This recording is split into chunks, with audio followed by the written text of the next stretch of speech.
नमस्कार, मैं संजय श्रीवास्तव और आप देख रहे हैं वीआईपी न्यूज। वीआईपी न्यूज के खास प्रोग्राम जन सदन में आप सभी का स्वागत है। अन्नदाता, जीवनदाता, भगवान, इस तरह का नाम दिया जाता है, लेकिन नाम देने के बाद उनका क्या हश्र किया जाता है, ये आज की डेट में दिखाई दे रहा है। कोई भी राजनीतिक पार्टी, कांग्रेस भाजपा ही नहीं, छोटी पार्टियां जो इस अन्नदाता, जीवनदाता, भगवान के नुमाइंदगी करते थे, आज भी सबकी पोल पट्टी खुल गई है। मैं बात कर रहा हूं किसान आंदोलन। जिस तरह से किसान आंदोलन को राजनीतिक पार्टियां राजनीतिक चश्मे से देख रही हैं, तो क्या ये माना जाए कि अन्नदाता, जीवनदाता, भगवान, समय समय पे जो ये तमगा किसानों को दिया जाता तो बेमानी है, या ये माना जाए कि हकीकत में ये हमारे जीवनदाता है? अगर जीवनदाता है तो उन पे राजनीति क्यों हो रही है? एक पार्टी कह रही है कि मैं एमएसपी नहीं दे सकती। चलिए, हो सकता है कुछ मजबूरियां हो। दूसरी पार्टी कहती है कि मैं सत्ता में आते ही एमएसपी दे दूंगी। फिर इसको भी राजनीतिक चेहरे से देखना चाहिए, चश्मे से देखना चाहिए। आपके समय ही एमएसपी की बात हुई थी। 2006 की वर्ष था जब ये रिपोर्ट आई और एमएसपी की बात हुई थी। तो 6 के बाद 14 तक सत्ता में रहे, तो ये भी होना चाहिए कि भाई 6 से 14 तक जो 8 वर्ष था उसमें की एमएसपी नहीं दी गई। इन सब के साथ लोकसभा का चुनाव मुहाने पे, पूरा देश लोकसभा चुनाव के मुहाने पे खड़ा है।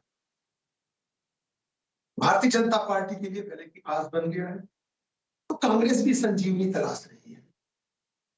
फिर उसी बात पे आते हैं, ये अन्नदाता, जीवनदाता, भगवान राजनीति के शिकार हो रहे हैं, या उनकी समस्याओं के समाधान के लिए सही में भगवान को उतरना पड़ेगा, या ये राजनीतिक पार्टियों में ही कोई ऐसा नुमाइंदा निकल के आएगा जो हकीकत में इनकी मदद करेगा। उत्तर प्रदेश की बहुत सी पार्टियां हैं, किसानों की नुमाइंदगी करती रही हैं। चौधरी चरण सिंह की बात कर ले, राजनारायण की बात कर ले, देश में बहुत से ऐसे नाम हैं जो किसानों के लिए सड़कों पे नहीं उतरे, जान की बाजी भी लगा दी। लेकिन आज जब किसानों के हक की लड़ाई की बात हो रही है, जो उनकी मांगे हैं, मैं उन मांगों पे भी नहीं जाऊंगा, लेकिन मैं इस पे जरूर जाऊंगा कि अगर वह आंदोलन है तो आंदोलन स्वयं के लिए, स्वयं के परिवार के लिए, नौकरी के लिए, या किसी ऐसी चीज के लिए नहीं हो रहा है जिसपे चर्चा बनी। चर्चा क्यों बनी? क्योंकि वो अपने हक की लड़ाई कर रहे हैं, और अगर वो अपने हक की लड़ाई कर रहे हैं और कोई सुनने वाला नहीं, दोनों तरफ से केवल बयानबाजी चल रही है, पक्ष और विपक्ष की तरफ से, तो चर्चा बंद। दूसरी तरफ लोकसभा के चुनाव में जाने की तैयारी में यूसीसी ले लीजिए, सीए ले लीजिए, सारे पत्ते खुलने शुरू हो गए। और हम चर्चा दोनों पे करेंगे, किसानों के हक पे भी करेंगे और इस पे भी करेंगे कि लोकसभा के चुनाव आते ही क्या फिर ध्रुवीकरण की राजनीति हो रही है? क्योंकि भूलना नहीं चाहिए, एक तरफ अगर किसानों का आंदोलन है, दूसरी तरफ यूसीसी और सीए जैसे कानून भी है। अमित शाह सीना ठोक के कह रहे हैं कि मैं सीए लेके आऊं। धामी जी ने सीना ठोक करके यूसीसी ला दिया। अन्य मुख्यमंत्री भी भाजपा शासित प्रदेशों के, वो भी सीना ठोक के कह रहे हैं कि मैं यूसीसी लाऊंगा। लोकसभा का चुनाव है तो राजनीतिक चश्मे से देखा जाना लाजमी है। महत्वपूर्ण चर्चा है। कांग्रेस की पूनम कंडारी जी है। पूनम जी, बहुत बहुत स्वागत है आपका। भारतीय जनता पार्टी से संजीव वर्मा जी हैं। संजीव वर्मा जी, बहुत बहुत स्वागत है। और इन दोनों के साथ राजनीतिक विश्लेषक के रूप में और एक किसान परिवार से आए रवि शरण जी हमारे साथ हैं, जिनसे हम चाहेंगे कि निष्पक्ष रूप से आज किसानों के साथ उस राजनीति पे भी चर्चा हो जो किसानों के साथ की जा रही है। रविशरण जी, आपका बहुत बहुत स्वागत है। सबसे पहले मैं संजीव वर्मा जी के पास चलूंगा।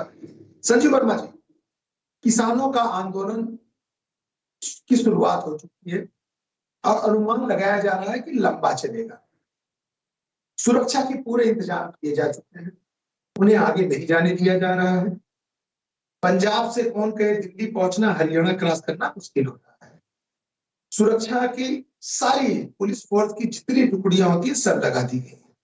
अगर ये आंदोलन लंबा चलता है और चुनाव भी आपके सर पे है क्योंकि चुनाव आपको कराना है, तो सुरक्षा के प्रबंध कैसे आप करोगे? अगर किसानों के आंदोलन को अभी आपने उसका निष्पक्ष कोई निर्णय नहीं लिया, तो चुनाव निष्पक्ष या सुरक्षा की व्यवस्था के साथ कैसे करोगे? संजीव वर्मा जी।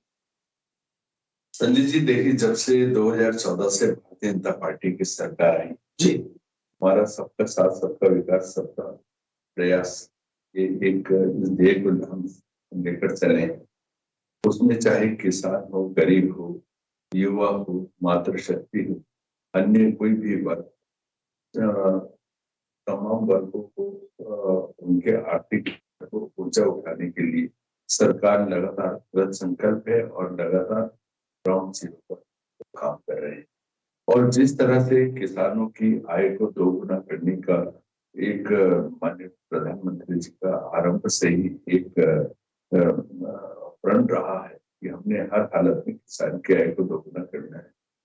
चाहे किसान की सॉइल टेस्टिंग की बात हो, उसके खेतों की उर्वरा शक्ति को जांचने की बात हो, उसको उन्नत बीज प्रोवाइड करने की बात हो, यूरिया में सब्सिडी देने की बात हो, नैनो यूरिया के माध्यम से यूरिया की लागत को 1/3 करने की बात हो, और किसान सम्मान निधि की बात हो, किसान की तमाम फसलों का बीमा की बात हो, उसमें जो बीमा का प्रीमियम होता है उसका भी एक अंश सरकार अपने द्वारा वहन कर रही है। और जिस तरह से किसान की आप देखें, लगातार आज तक का सबसे अधिक एमएसपी देने वाली सरकार भी भारतीय जनता पार्टी की सरकार है। और किसानों को के पक्ष में किसानों को बिचौलियों से मुक्ति दिलाने के लिए संजय जी, मैं आपसे 4 लाइनों का अपना आंखों देखा एक वाकया बताना चाहता हूं। दरअसल ये विषय की चर्चा पूरे देश में हो रही है। मैं किसान के आंदोलन की चर्चा से पहले ये जानना चाहूंगा कि अगर उनके समस्याओं का समाधान नहीं हुआ तो लोकसभा के चुनाव में कैसे जाओगे? संजय जी आपकी के विषय पे देखिए, किसानों की 13 मांगों में से 10 मांगे सरकार के द्वारा मान ली गई हैं। और बड़ी बात यह है कि किसान हमारे जो कृषि मंत्री हैं उनके सहित 2 अन्य वरिष्ठ केंद्रीय कैबिनेट मंत्री चंडीगढ़ में बैठक हुई। और बड़ी बात यह है कि दूसरे पक्ष से जो नुमाइंदगी करने के लिए लोग नहीं आ रहे हैं, तो ऐसी स्थिति में ये एक और जो राजनीति पार्टियां हैं वो किसान को मोहरा बना रही हैं, किसान के कंधे पर बंदूक रखकर चलाना चाह रही हैं। मैं कांग्रेस पार्टी से पूछना चाहता हूँ, 2004 से 14 तक आपकी सरकार रही, उस समय आपने किसान को एमएसपी क्यों नहीं दी? एमएसपी में गारंटी क्यों नहीं दी? सर, चर्चा हो रही है, मैं उसमें इसलिए आपके पास नहीं आना चाह रहा हूँ क्योंकि दोनों, कांग्रेस के पास और भाजपा के पास, दोनों के पास सटीक जवाब है। जो चर्चा नहीं हो रही उस चर्चा को मैं करना चाहता हूँ। संजय जी सर, मेरी बात भी होने दीजिए। देखिए, राजनीतिक दल, क्योंकि लोकसभा का चुनाव बिल्कुल सन्निकट है, उनको न किसान से लेना देना, न उनको युवा से लेना देना, न मातृशक्ति से लेना देना, न गरीब से लेना देना, न किससे लेना देना। उन्हें केवल और केवल वोटों की राजनीति करनी है। और जो लोग हमेशा तुष्टीकरण की राजनीति करते आए हैं, पिछले 60 से 70 साल हो गए हैं, 60 से 70 साल तक उन्होंने केवल और केवल तुष्टीकरण की राजनीति करी है। और आपका नंबर आएगा, बिल्कुल बीच में नहीं बोलूंगा, बीच में मत बोलिए प्लीज, रिक्वेस्ट है मेरी आपसे। 70 साल की बात हो गई है। 70 सालों में केवल और केवल उन्होंने तुष्टीकरण की राजनीति करी और इल्जाम धर्म की राजनीति करने का वो लगाते हैं भारतीय जनता पार्टी के ऊपर। जो लोग बोलते हैं कि राम थे ही नहीं, राम काल्पनिक थे, राम के अस्तित्व पर सवाल उठाने वाले लोग आज इस तरह की बातें करते हैं। जब यूसीसी आता है, यूसीसी आता है, यूसीसी का विरोध करते हैं। सर संजीव वर्मा जी, तलाक सर संजीव वर्मा जी देखिए करने के मैं सर सुनो वो लोग सर ठीक है मैं लौट उसका विरोध। सर एक बात समझ लीजिए, आखिर आप चाहते हैं क्या? सर एक बात मेरी बात समझ लीजिए, आप अपना स्टैंड संजीव वर्मा जी एक बात क्लियर समझिए, आप अपना स्टैंड क्लियर कीजिए। सर समझ लीजिए आप एक देश के साथ आप वो आपके जी प्रधानमंत्री रहते हुए देश के संसाधनों पर पहला अल्पसंख्यकों का होगा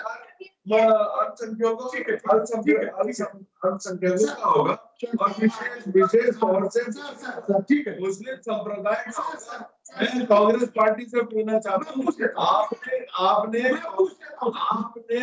मुस्लिम समाज के विकास के लिए क्या काम किया?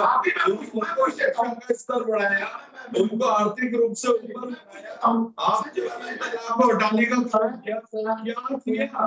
एक काम तो बताएं। सब बोलने तो आधा समय निकल गया, पूरा कंधा देखिए। एक प्रश्न तो ये लोग हर चैनल पे करते हैं, लेकिन मेरा आज विषय दूसरा था।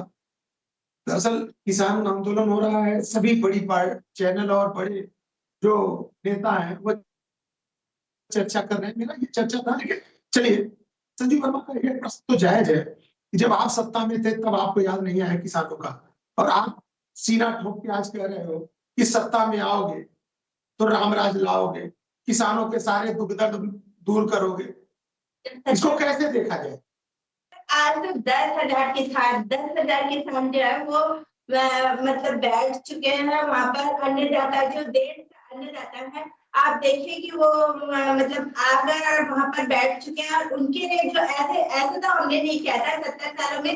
हम किसानों का सम्मान तो कर रहे थे, अन्नदाता का इन्होंने कीले बिछा दिए हैं वहां पर। और गाजीपुर सारे बॉर्डर रोक दिए, शंभू बॉर्डर पे देख लीजिए आप, इन्होंने सीमेंट की वो लगा दिया और कीले बिठा। अरे अन्नदाता है वो देश का, क्या कर रहा है वो? आपको सारे देश को अन्न दे रहा है, ऐसा कोई वो अपराधी तो नहीं है कि उसके लिए कीले बिछाया जाए। साधु अपराधी थे क्या? साधु अपराधी थे क्या? जिन्होंने गौ रक्षा की बात करी थी, गौ रक्षा की बात करी और संसद में कूच किया था, और कांग्रेस की सरकार ने गोली में घूम डाला था। सैकड़ों साधुओं को संसद के सामने गोलियों से घूम डाला था। सैकड़ों साधुओं गोलियों से घूम डाला था। चलिए अच्छा रुकिए, ठीक है, चलिए आप मैडम रुकिए। चलिए रवि सर जी, भारतीय जनता पार्टी इस बार मान के चल रही थी 400 पार। कुछ दिन पहले सीना ठोक करके मोदी जी की गारंटी दी गई, और हम भी मान के चल रहे थे कि भारतीय जनता पार्टी सत्ता में तीसरी बार आने की तैयारी, एकदम खुला, उसमें कोई लाभ लपेट नहीं है। लेकिन जिस तरह से विपक्ष ने, मैं कह रहा हूं राजनीतिक चश्मे से मैं देख रहा हूं, जिस तरह से विपक्ष ने इस किसानों के आंदोलन को राजनीतिक रूप दिया है, क्या ये कांग्रेस ये जो सत्ता पक्ष है उसके लिए गले की फांस और विपक्ष के लिए संजीवनी साबित होने जा रहा है? ये पीड़ा इतनी बड़ी कि मैं राजनीतिक पक्ष पे अभी जाने से बचूंगा। आप समझिए कि ये पीड़ा किस लेवल की है। हर आदमी एमएसपी की बात कर रहा है, कांग्रेस भी कह रही थी, अभी भी आप कह रहे हैं। मैं आपको एक डेटा देता हूँ। पिछले ही साल मक्का बिका, आप जानते हैं मक्के का जो रेट है 18.5 रुपए, 6 रुपए मक्का बिका है, जो 1980 में रेट था। आप समझिए उस पे तो एमएसपी की गारंटी है। आप देखिए दर्द किस लेवल तक, और आप सोचिए किसानी का खर्च कितना बढ़ चुका। 400-500 रुपए का यूरिया आता था, अभी वो यूरिया सब्सिडी के बाद 1200 रुपए का। मैं किसी राजनीतिक दल को नहीं बोल रहा हूं, मैं सिर्फ खर्चा जुड़ा रहा हूं। इसके बाद जमीन की जो मतलब उर्वरा शक्ति है, उस पर जो कॉस्टिंग लग रही है वो दिन ब दिन बढ़ती जा रही है 10.5। आप समझिए, उसको एमएसपी जिसमें मिली ही उसका क्या है, उसको एमएसपी की कोई गारंटी नहीं है। आप दर्द समझिए उन लोगों का। वो दर्द ये है कि साहब आप एमएसपी, अभी तो चलो आपने कहा था, जब पिछली बार आपने कहा कि साहब हमसे गलती हो गई और हमारी उसमें कोई तपस्या में कोई कमी रह गई होगी, कुछ दिन में हम बैठा रहे हैं, कर देंगे। आपने किया नहीं किया, वो राजनीतिक पक्ष है, हम अभी उसमें जाते ही नहीं। आप किसान की समस्या समझिए। वो बंदा जिन 3 फसलों पे उसको एमएसपी की गारंटी मिली, मैं उस पे बता रहा हूँ कि 18.5 रुपए का, 18.5 रुपए के एमएसपी गारंटी के बाद 6 रुपए के हिसाब से उसको अपना मक्का बेचना, वो कहाँ जाएगा? वो मरेगा नहीं तो क्या होगा? ये एक चीज है जो सरकारों को, विपक्ष को, हर एक जो राजनीति में है उनको जरूर देखना चाहिए। आप समझिए वो पीड़ा कहाँ आ रही है। तो आपको लगता है कि अगर ये गारंटी हो जाएगी तो ये समस्या का निदान हो जाएगा? यही तो कह रहा हूँ, मैं यही तो कह रहा हूँ कि एमएसपी की गारंटी के बाद देखिए क्या हाल है। अब क्या है, मैं आपको कह रहा हूँ एक चीज मैं बता रहा हूँ सर, किसान अपने गाड़ी पे किराए से, गाड़ी का किराया देता है, माल लेकर के आता है बेचने। हम उस चीज की बात कर रहे हैं जिसकी आप एमएसपी की बात कर रहे हो। 3 दिन उसका माल नहीं खरीदा जाता, 3 दिन तक वो उस गाड़ी का जब किराया देता है तो बाहर बिचौलियों को बेच के जाता है और वही बिचौलिए एमएसपी पे बेच के जाते हैं। इस पे कैसे रोक लगेगी? ये कह रहा हूँ कि एमएसपी की तो बात में ही नहीं आया, उसमें तो राजनीति हो जाएगी। ये सब उन्होंने भी नहीं किया, हमने भी नहीं किया। मैं तो कह रहा हूँ जिस पे एमएसपी लागू है, सरकार को इसको बहुत ही बड़े विजन से देखना चाहिए। वो ये कह रहे हैं कि हम कहाँ बेचें, कहीं भी बेचें, हमको कम से कम वो न्यूनतम मूल्य हमको एक मिले। ये बेसिकली एमएसपी है। आप जो C2+50 बोल रहे हैं, और ये C2+50 का फॉर्मूला A2+ के अलावा हमारे नरेंद्र मोदी जी ने ही दिया। अब आप कह सकते हैं, हम जो भी पक्ष है वो विपक्ष है, वो उनके अपने तर्क है, आप भी कह रहे हैं। वो ये एक बात आ रही है कि साहब चुनाव के समय क्यों? क्योंकि वो जानते हैं उनकी सुनवाई कभी और है ही नहीं। अच्छा चलिए, 1.5 साल में सुनवाई हुई। अच्छा चलिए, आप एक विश्लेषण के रूप में आप बड़ी पहली नजर रखते हैं। अगर अभी मान मनोबल कर लिया जाए, ठीक है, और सत्ता में आने के बाद आदमी मुकर जाए तो फिर 5 साल के बाद आप कहोगे? यही किसानों का इस समय का, जो हर आदमी कह रहा है ना, किसानों का इस समय का यही मुद्दा है। वो ये कह नहीं रहे हैं सिर्फ एमएसपी, जैसे बार बार आ रही है ना न्यूज में भी बातें आ रही कि वो बार बार क्वेश्चन बढ़ाते जा रहे, क्वेश्चन नहीं बढ़ा रहे हैं, वो इस बात को कह रहे हैं कि आप एमएसपी कागज पे गारंटेड मत कीजिए, हम आपको बेचे, आप खरीद पाते हैं, 3 दिन तक हम एफसीआई में लाइन लगाए रहते हैं, उसके बाद हमारा सामान नहीं दिखता, खराब हो जाता है।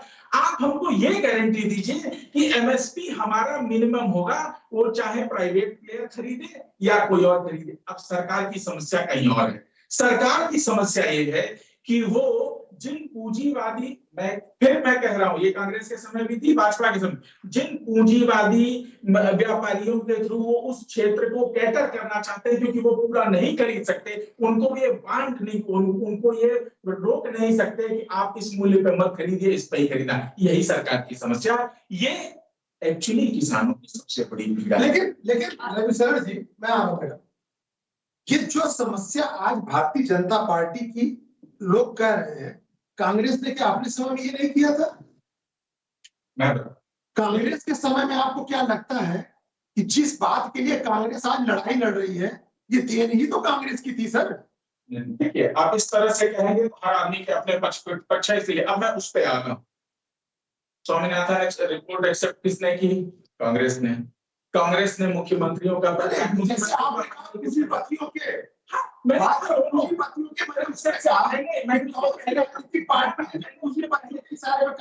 मैंने उससे पहले कहा कि ये मुद्दा कांग्रेस के समय भी था, भाजपा के समय भी था, और ये पार्टियां अपने पूंजीपति मित्रों का ये, या व्यापारियों, मैंने व्यापारी शब्द यूज किया था, व्यापारियों को ये बाध्य नहीं कर सकती कि आप उसी रेट पर खरीदें। समस्या यही आ रही। ठीक है, मैंने यही कहा। संजीव वर्मा जी,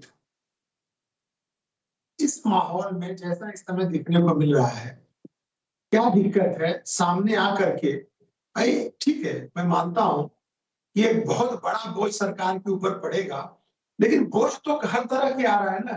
आप अन्न बांट रहे हो, आप लोगों को वैक्सीन लगाने के लिए भी इतना पैसा खर्च किए हो, आप गरीबी दूर करने के लिए कर रहे हो, आप सड़कें बना रहे हो, हवाई जहाज के लिए एयरपोर्ट बना रहे हो। इन अन्नदाता के लिए करने में कहां से दिक्कत आ रही है? ठीक है, बोझ पड़ेगा, करके निकल लो साहब।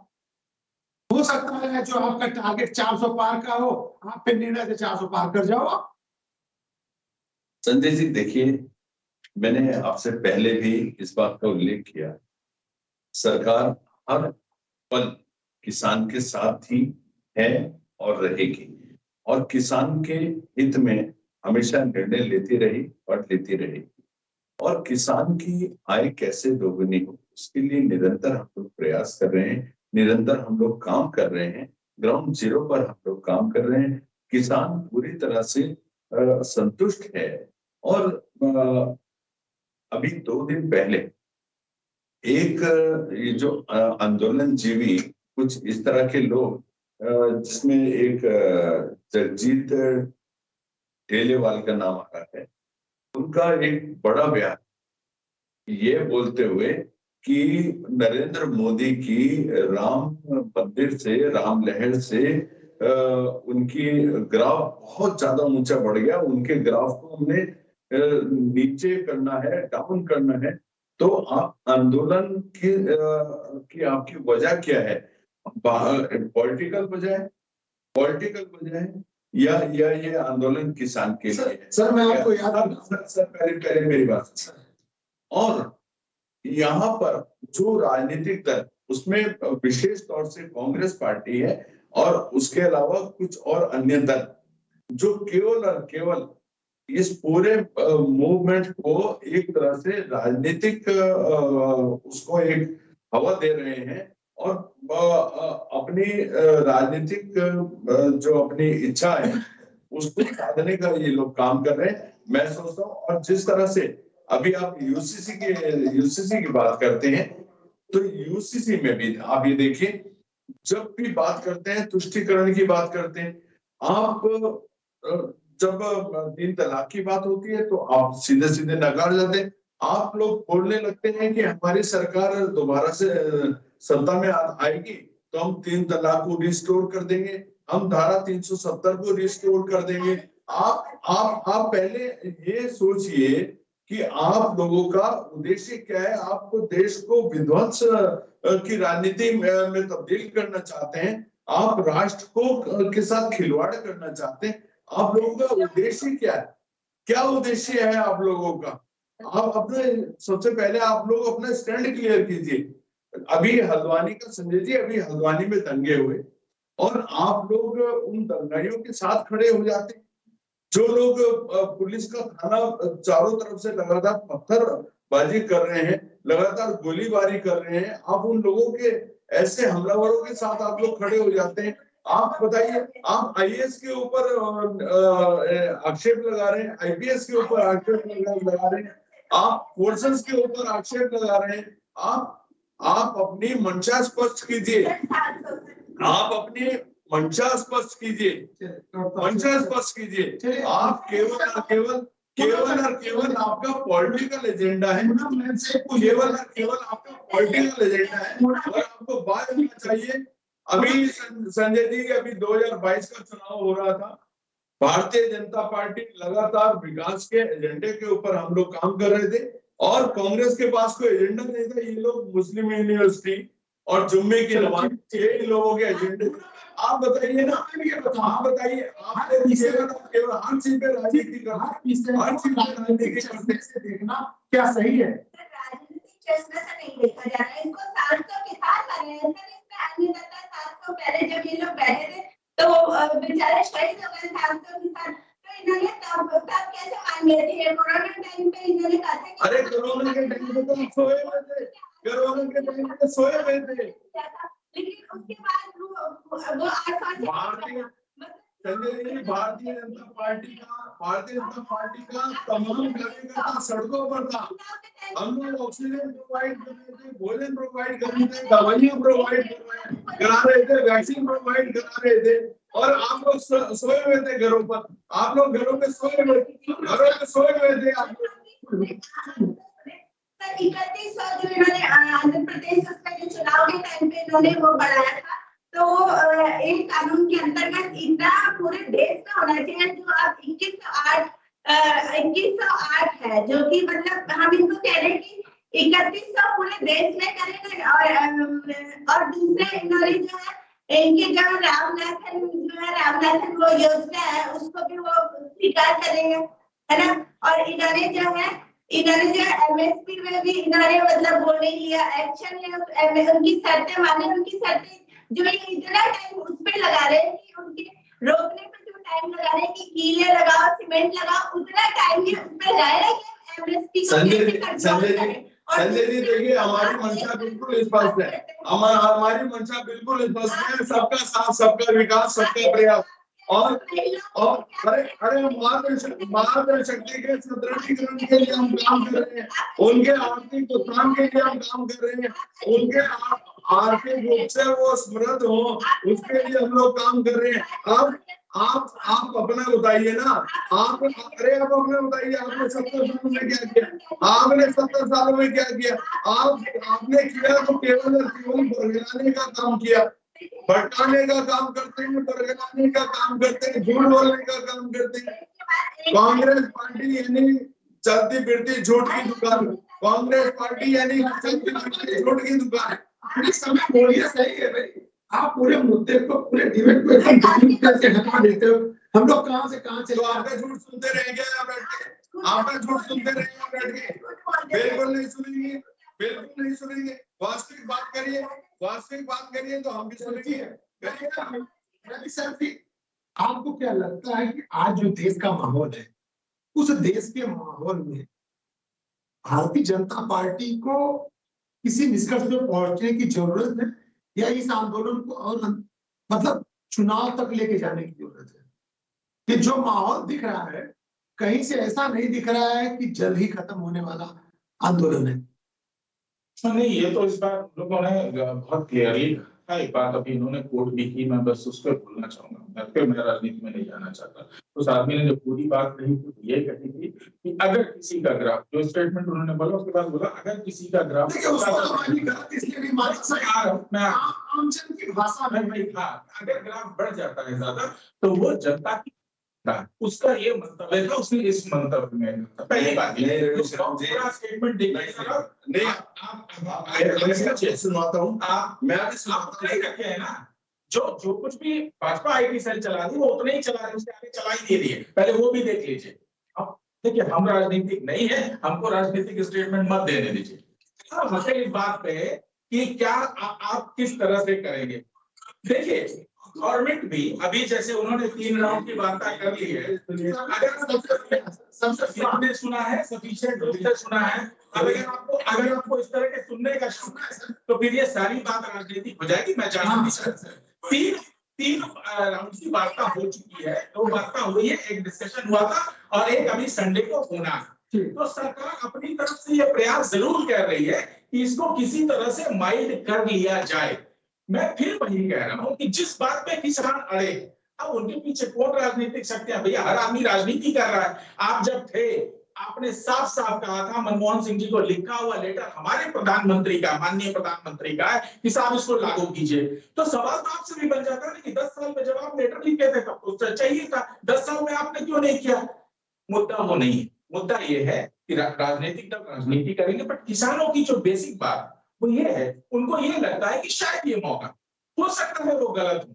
मैं उस पर नहीं चाहता, ये समय साबित करेगा, इसके लिए रविशरण के स्टेटमेंट की जरूरत नहीं है। हाँ, पर ये जरूर है कि एक बड़ी व्यवस्था जो बननी चाहिए थी, जिसके लिए था, आपने खरीद बना दिया।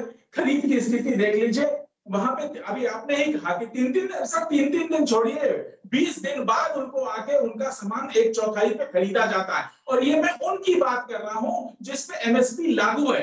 वो कौन करेगा? वो सरकार को समग्र रूप से देखना चाहिए था। इतने दिनों के बाद अगर ये हो रहा है तो इसको ध्यान देना चाहिए था।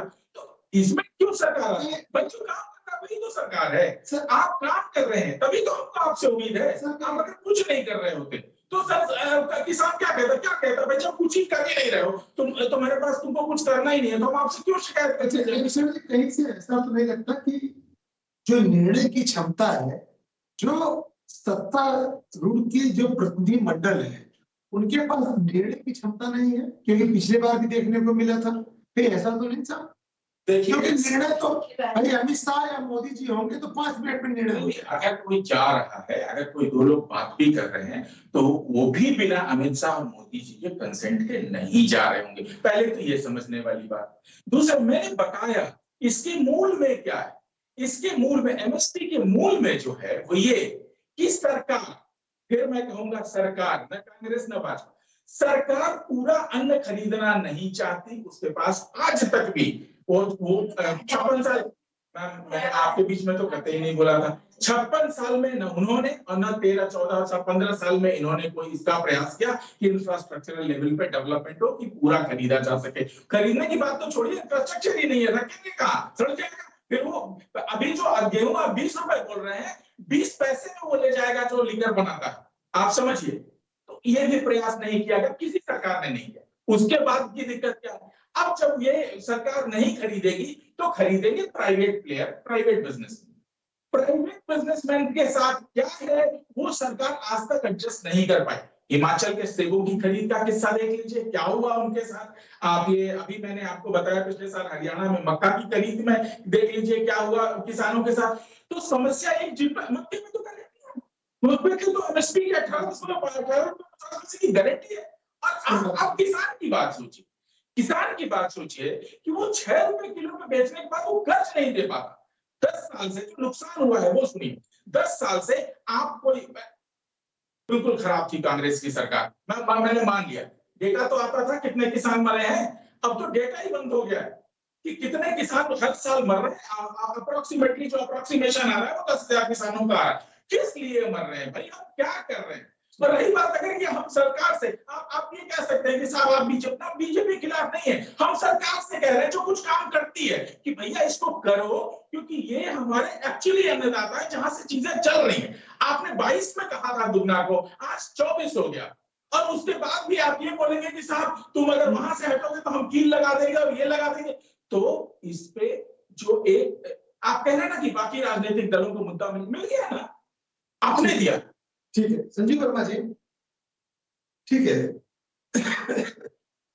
रवि शर्मा जी का कहना सही है कि भाई राजनीतिक पार्टियां हैं तो राजनीति करेंगी, लेकिन खुले दिल से जिस तरह से कई विषय पे मोदी जी सामने आकर के दिखाते हैं और लोगों की मदद की बात करते हैं, तो किसान हकीकत में अन्नदाता है, भाग्य विधाता है, हमारे आपका जीवन दाता है। उसके लिए निर्णय लेने में कहाँ दिक्कत आ रही साहब?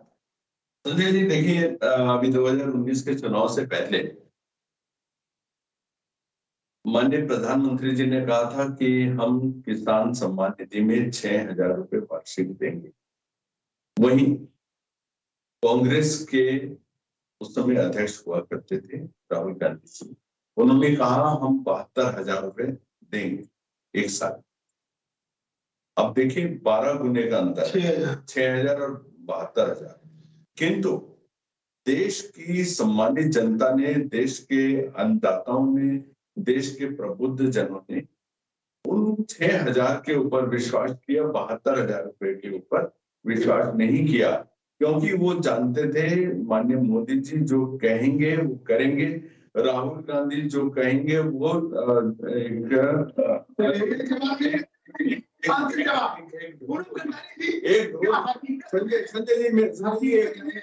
संजय जी हकीकत में ये माहौल बन चुका है जैसा देखने को सुनने जैसा संजीव वर्मा जी ने कहा, विश्वास करना मुश्किल देखिए अभी हिमाचल के चुनाव हुए, कांग्रेस की जो राष्ट्रीय महामंत्री प्रियंका गांधी ने वहां पर घोषणा करी थी और वहां कि हमारी सरकार आएगी तो 3 महीने के अंदर 1 लाख सरकारी नौकरियां देंगे। और उसके बाद 1 लाख की तो बात छोड़ दीजिए, 1 लाख की बात छोड़ दीजिए, 1,000 की नहीं। और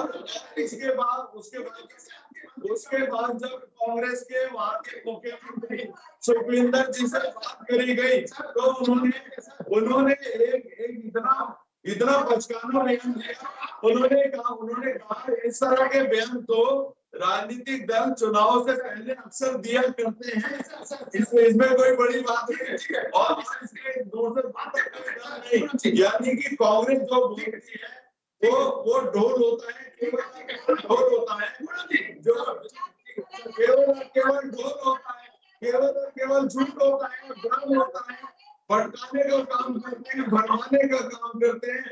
आपकी बातों में कोई सच्चाई होती नहीं, इसलिए आपकी बातें पूरी तरह बेदम होती है। आपको की बातें पीसीआर ने बार-बार कई बार पीसीआर ने कहा इससे समय की बाध्यता होती है, हमारे पास भी लिमिटेशन होते हैं और भी कार्यक्रम आगे चलना होता है। चैनल पे बड़ा चैनल है, सारे लोग देखते हैं, उम्मीद करके बैठते हैं, इसलिए हम समय नहीं दे पा रहे, माफ कीजिएगा। लेकिन महत्वपूर्ण ये है कि किसान अगर आंदोलित है और हकीकत में उसे आप ही लोग राजनीतिक भाषा में पहले उसको अन्नदाता, जीवनदाता, भगवान का स्वरूप दिए हैं और हर पार्टियों में किसान महत्वपूर्ण पदों पे रहा है। तो आज क्या आप उसे कथनी करनी में, मैं सारी पार्टियों की बात करता हूं कि आप अपनी कथनी पर करनी में फेर क्यों ला रहे हो? अगर वो हमारा भगवान है, आज भगवान के नाम पे हम पूरे देश में मंदिरों में जाते हैं, माथा टेकते हैं, भगवान से मांगते हैं, सब कुछ करते हैं। यहाँ तो जिंदा सामने देखने को भगवान है, उसकी भी हम सोच नहीं पा रहे हैं। सोचने की जरूरत है और अगर समय से हम नहीं सोचे तो इतिहास लिखेगा कि आप लोग भी उस समय नहीं बोले जब भगवान सड़कों पे थे। धन्यवाद। देखते रहिए VIP न्यूज़।